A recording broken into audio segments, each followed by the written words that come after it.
Hello everyone. Before starting the presentation, I would like to thank everyone, Emeritus MIT, to giving me a wonderful opportunity to deep dive into the security practices. So let us start the presentation.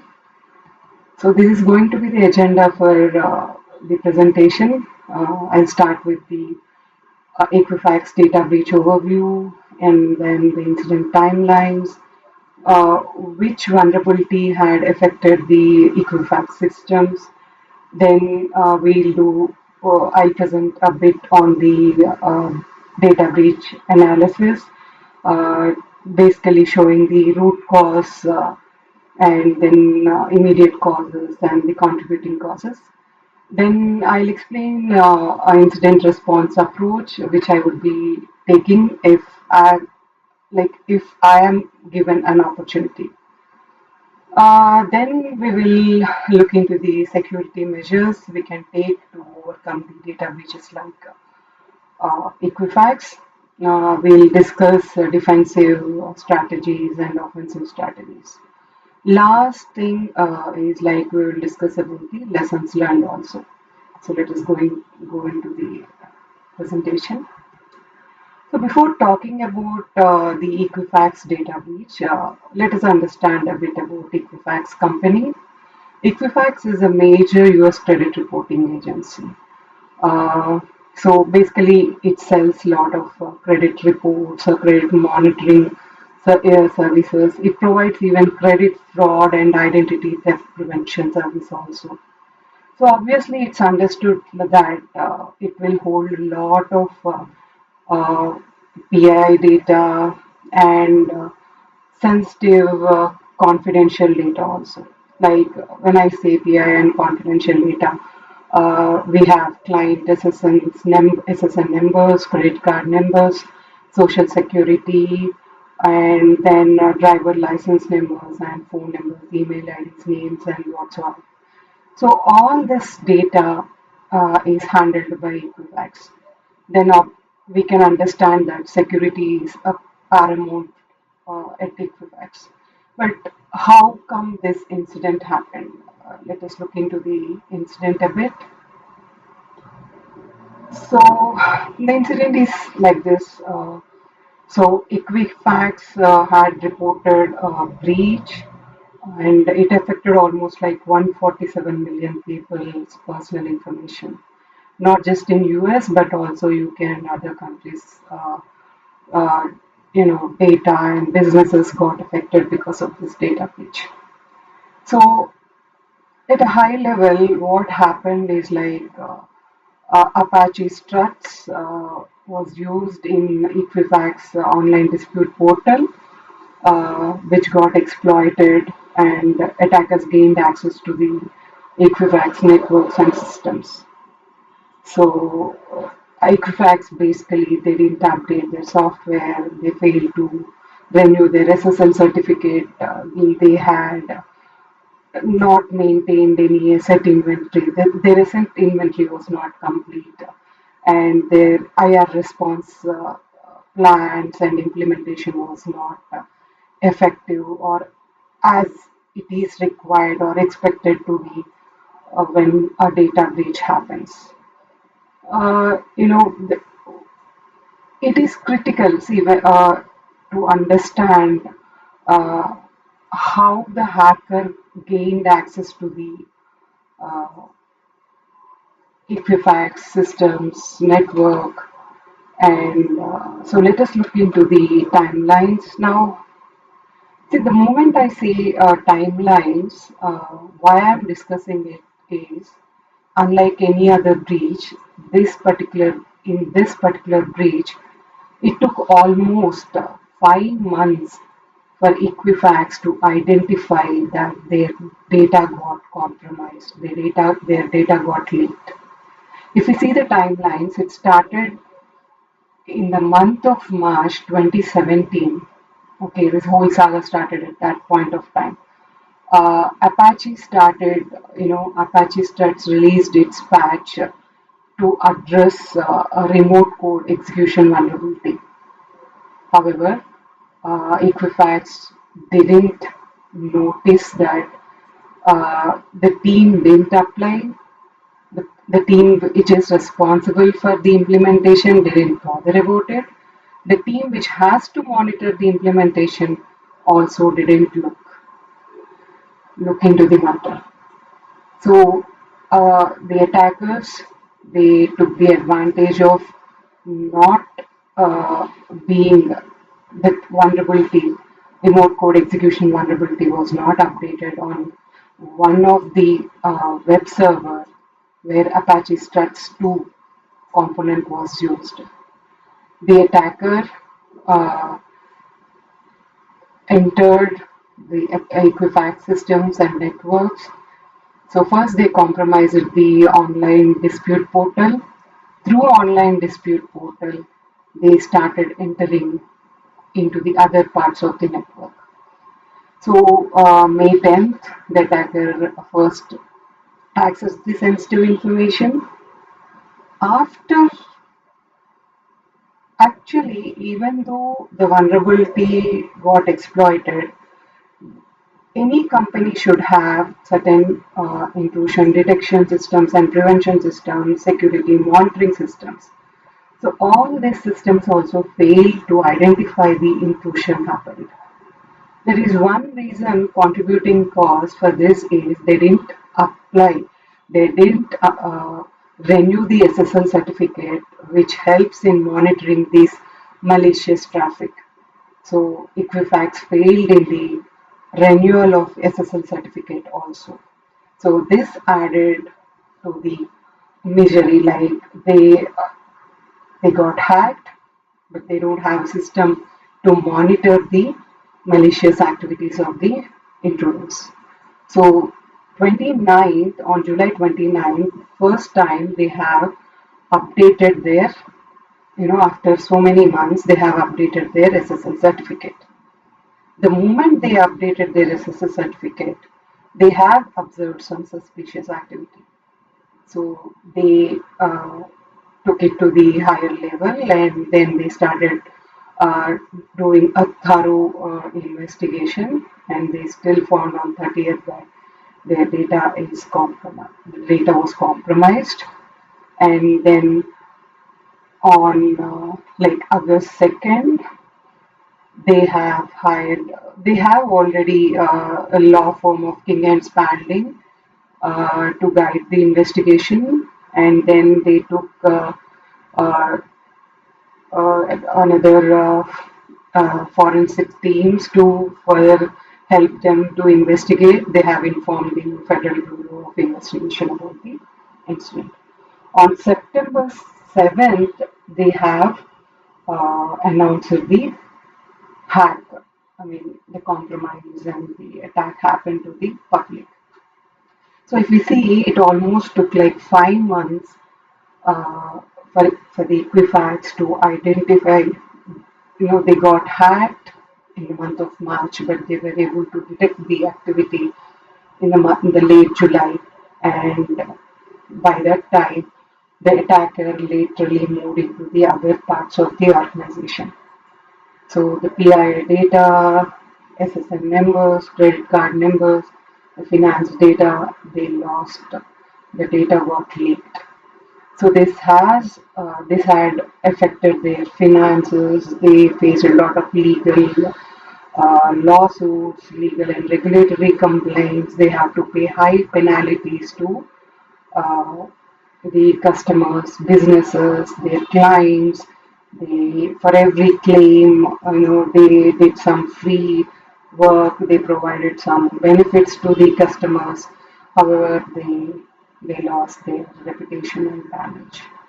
It damaged their finances also. So let us move to the next part. Okay.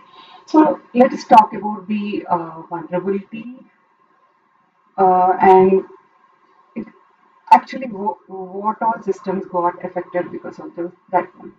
See, based on the previous discussion, one thing is clear that there are a lot of areas where there were lapses, but the primary cause, the root cause is not updating the security patch for the vulnerability.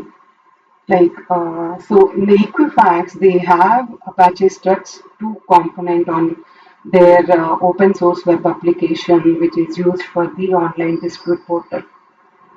So they didn't update the security patch released by Apache, and then because and attackers used that remote code execution vulnerability. So Equifax, the attackers executed the arbitrary commands remotely using this vulnerability. They gained unauthorized access to the Equifax. So this is the first part of this entire attack chain. The starting point is the Apache vulnerability, which was not updated at the right time. So now let us. So this is what I was saying. The root cause is the root cause vulnerability in Apache struts was the root cause, and adding to it, Equifax had they took lot of missteps. They didn't you know update their patches on time. Their monitoring systems and intrusion detection systems, none of them worked. So that we can say that ineffective and inadequate security monitoring process also added to it. And then even though if attacker comes into your network, if your sensitive data is adequately protected using advanced encryption techniques, that would have protected the company to some extent. At least the legal lawsuits issues, the damage would have not been so bad. So they didn't encrypt the sensitive data with the advanced encryption techniques. So that's one more, uh, cause I can say. There are a lot of vulnerabilities in the processes, practices, and tools. So one more aspect which I would like to discuss is, which shows, clearly is inadequate access control. There are a lot of IAM techniques, BAM techniques, solutions which will, we can talk about zero trust architecture.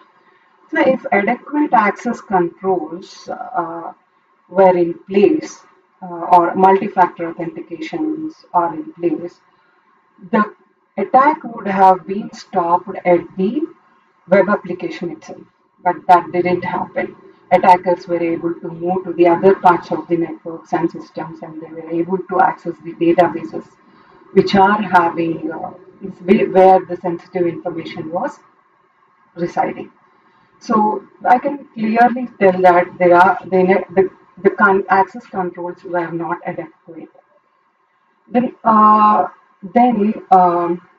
one more aspect, one more dissatisfaction, uh, was expressed by the customers of Equifax was on the transparency and the communication frequency. Actually, Equifax delayed a lot to announce the uh, attack, that they got attacked and what were the consequences, what were the outcomes of the attack. So there was a delay in communication. Adding to it, they didn't communicate to the businesses and the clients they were involved on how their part of data got compromised or how it is going to affect their business. There was no frequent communication done to the uh, employees and also customers and their business people. So that led to a lot of dissatisfaction. One more aspect we can talk about based on the studies and thesis or case studies I have gone through. I can strongly tell that it took a lot of time for Equifax to respond to the incident. They didn't maintain a complete inventory of their assets. So they were not sure on which systems Apache Struts was installed and to which all systems they had to apply the security patch. There was no proper inventory management, so their incident response plans didn't work well. There was a delay. They couldn't supply it enough information to the forensics team or the FBI to the other stakeholders. So there are a lot of gaps in the implementation of incident response plan also.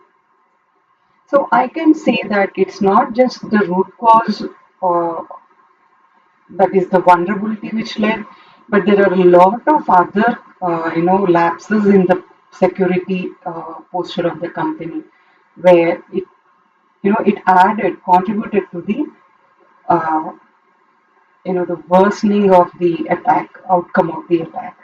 So these are the causes, the root cause, and the contributing or immediate causes, which led to the uh, you know the worst part of the Equifax data breach. Let us move to the next topic. Yeah. So if, as I said, there are a lot of lapses in instant response plan, techniques, implementation in Equifax. So if I am given the responsibility, so how am I going to take this up? So one thing is clear that Equifax incident data breach is very complex. It it involved 144 million customers' data and businesses. Also, it involved a lot. It's a multiple vulnerability scenario. So there are a lot of lapses which we need to handle. We have to fix the vulnerability. We don't have the inventory list, where I should update, what I should update, why the monitoring system was not working. So there are a lot of questions, and the teams, the capability, and the competency, I feel that clearly shows that it is not enough to handle such a complex incident and attack. So I would go for an expert firm, like an incident response firm, which can handle such complex incidents. So my team, whatever the organization team, can work with an expert team, which is, you know, uh, it is capable of handling such complex, high volume, where high, stakes of personal PI data or finance data is involved. So I would hire an incident response firm which has previous experience in handling such complex incidents. The second thing is one thing which bothered me is like their effect, how frequently they might have tested their incident response plan. So, was the plan detailed enough to really work in case of an incident? So, if that was the case, they might have understood or identified these lapses before when they were testing their IR plans. So it's clear and evident that it was not happening. And I would definitely go for a detailed incident response plan. I would go for a detailed playbooks for all the critical activities and incidents which may affect the company. It's a basic thing, but I would strengthen those things. So being studying this particular incident, that's what has come to my mind. Like it should be a comprehensive plan detailing having enough playbooks and all. The third thing, as I already said, that testing is very important. So I would test it periodically. The fourth one, again, as I mentioned in the previous slide, like communication is very important, especially during this complex incident scenarios. Frequent communication is required. With so much mess in the organization, I would definitely, there will be, see, if I don't, again, I would go for expert I will hire a communication and public relations experts who can communicate well. They understand the incident, our business approach, and how our customers are dependent on the aspects which got affected by the incident. So they will be able to communicate, they will be able to convince the customer. So communication is very important. Even here, I would go for an expert advice. So I will go for the high, communication expert in this regard. Uh, the last one, again, for me, communication is of top priority, be it internal communication or external communication. So, and especially communicating to the customers will be a top priority for me. So overall, these are the few things I would go for to strengthen my incident response. If you see the top right, I have placed a few, like the general 6 steps which needs to be taken to handle an incident. Okay, these are recommended by. I would go for. I'll take this as an input for my play, which that's about my incident response approach. We'll move to the next part. Yeah. So this is again the important aspect, the core of this entire activity. How can we strengthen the security in the organization?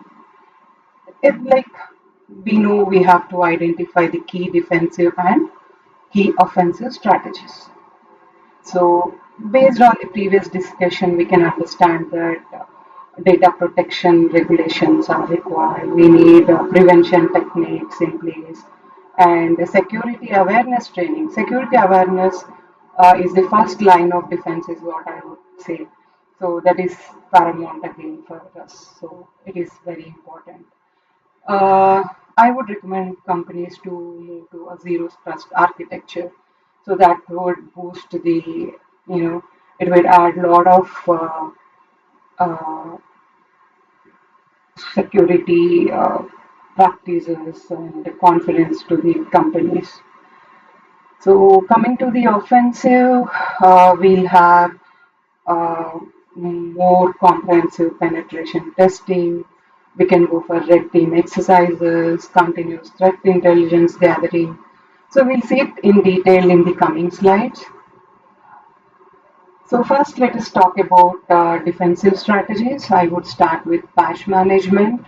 You know how patch management, led ineffective or untimely patches application led to Equifax data breach. So companies can go for automating the patch management. They can obtain, they proactively they can obtain the security patches related information. They can conduct, internal bug bounty programs. They can encourage their employees. They can hire experts, and they can keep tab of the national vulnerability databases.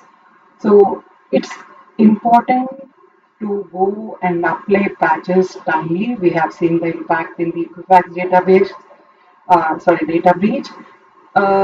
Vulnerability management also we saw.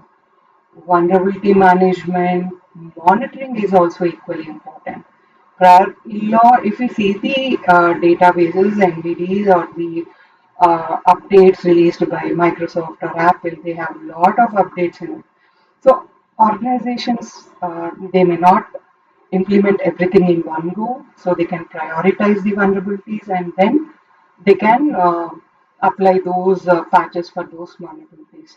So they can define the remediation timelines, they can define SLAs for the remediation. So that is how they can have good monitoring systems. We can classify the sensitive data. So vulnerabilities related to those sensitive data can be prioritized. So that's how they can strengthen their vulnerability management also. So next important aspect we already discussed the data. The data in the databases were not encrypted enough. So the moment attackers got access to the database, the data residing in those databases were not encrypted with advanced encryption standards.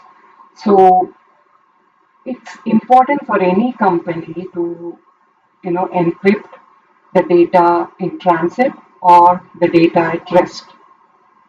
They have to adopt secure communication protocols to safeguard their data. Let us go to the access control and authentication. Even in the sessions, we did a lot of exercises, discussed a lot about IAM techniques, PAM solutions, and multi-factor authentications using OTPs, hardware tokens, a lot on the access controls and authentication. So you know, it will help the organization to contain the attack also, not just restrict, but also even then if it happens, they can contain it. We can take and implement principle of least privilege and role-based access control mechanisms. So we discussed already about zero trust architecture. A lot of companies are going towards zero trust architecture. Uh, One main advantage is it will say like it will not trust any system or any user.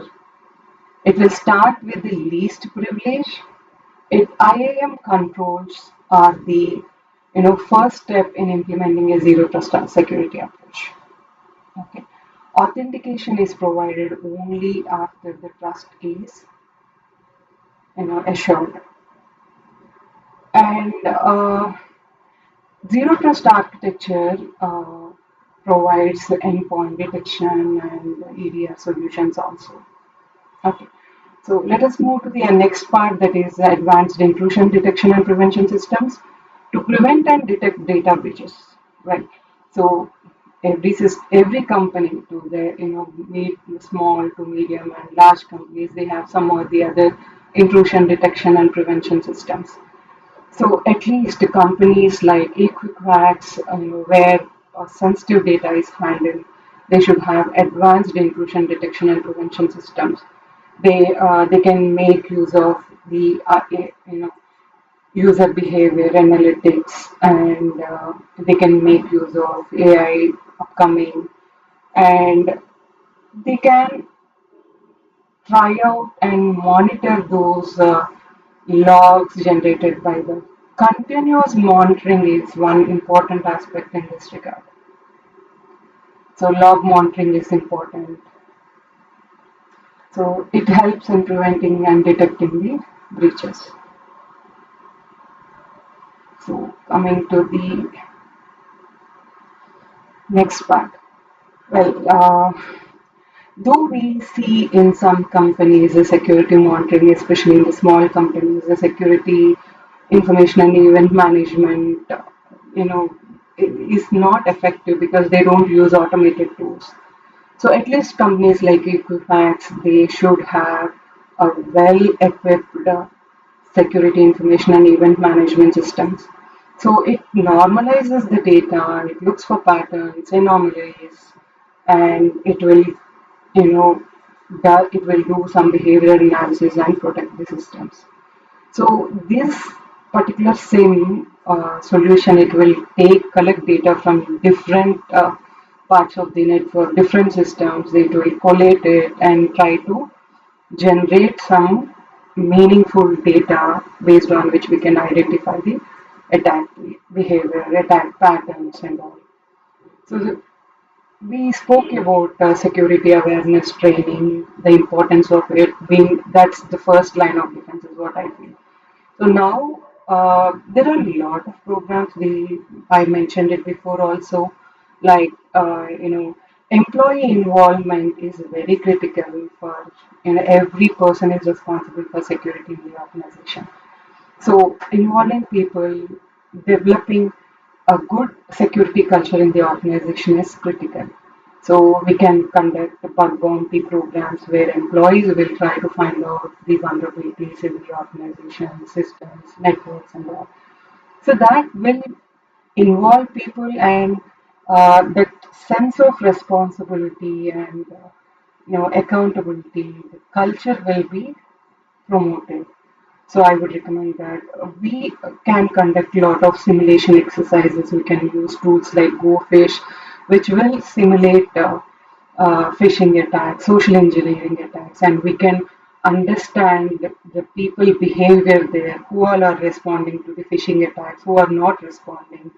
So we can identify the vulnerabilities with respect to the people, human behavior, especially in the social engineering and phishing attacks. So this we can also communicate, circulate security do's and don'ts, induction programs, communicate security importance in the organization. Uh, Security needs a lot of investment, either from in the form of budget or resources or tools. So we have to invest in security. So I would like to start on the offensive strategies, penetration testing. Yeah, so penetration testing, if Equifax would have done a thorough penetration testing, this remote code execution vulnerabilities or the other vulnerabilities which were existing in the company would have been identified much before the attack. So it is clear that penetration testing was also not effective.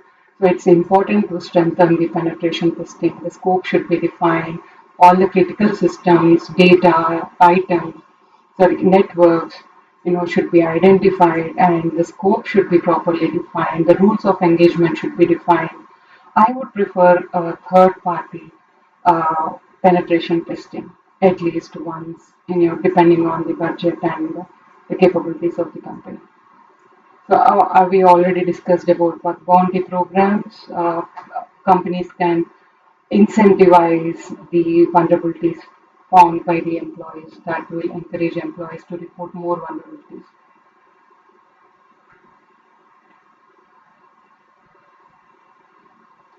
So coming to the one more aspect I would like to mention is about the red team exercises.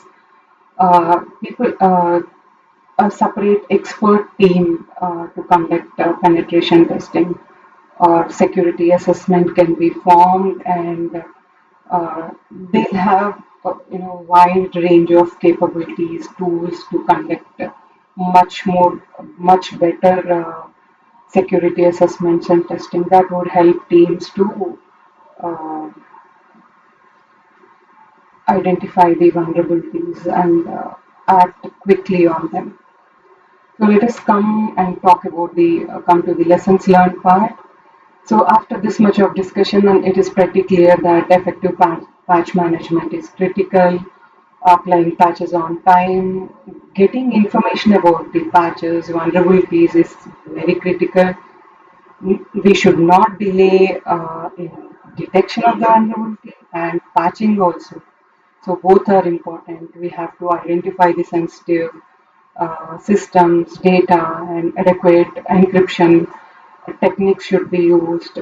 So encryption is critical, at least for companies where sensitive data, privacy, their legal and regulation requirements are related to GDPR or PCI or HIPAA, then encryption at every point is important. As we discussed before, data in transit or data at rest should be protected. So we can use AES encryption standards. One more important aspect and is like MFA, multiple factor authentication is very important. If the access control mechanisms implemented in Equifax, if they have enough defense, layered security in place, they have MFAs, then they could have not moved to the other areas in the company. So having layered defense, is important. So again, as we discussed, continuous monitoring will help. Having SIM tools will give a holistic view of the security in the organization. So timely disclosure of the incidents is very critical because if trust is core for any business, people, your clients, businesses, your stakeholders will lose they will trust on you. It's important. Even other organizations will get benefit out of such disclosure. They can act on their vulnerabilities if they are using similar kind of tools or systems. Frequent and transparent communication, definitely it is one more important aspect as we discussed before. Developing detailed IR plans. The failure in Equifax starts from the patch management to the recovery. So it is paramount again to have a proper IR plan. It will help in coordination and identifying, safeguarding the key data, to really identify the root cause of the uh, attack and how it impacted. If we have things in place, the turnaround time will be very less because people know their responsibilities, people know what will work, what will not work. So hiring, I would also recommend, it depends on the budget, complexity of the incidents or the systems, networks involved. I would recommend hiring experts if it calls for. So these are some of the lessons learned from the Equifax data breach. Whatever, based on the studies and analysis, the detailing, we did as part of this exercise. So that's all I have. Thanks for, as I said again, thanks for giving me the opportunity. Uh, so have a good day. Thank you.